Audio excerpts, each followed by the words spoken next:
Hi everyone, welcome back to another video from Crazy Gamer. In this video, I'm going to show you how to download AFK Arena on your Android device. Whether you are using a mobile device or a tablet, you can easily download AFK Arena and enjoy right in a few minutes. First of all, make sure that your Android device is connected to a stable internet, and once it is, tap open your Google Play Store. Now, tap the search button at the bottom right and go to the search box appearing at the top.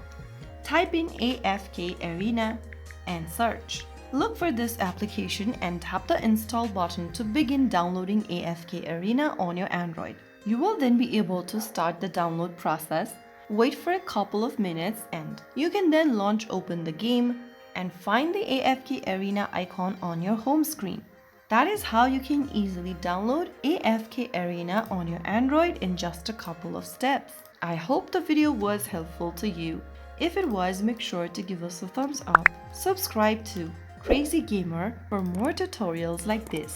I will see you again in the next video. Thank you for watching.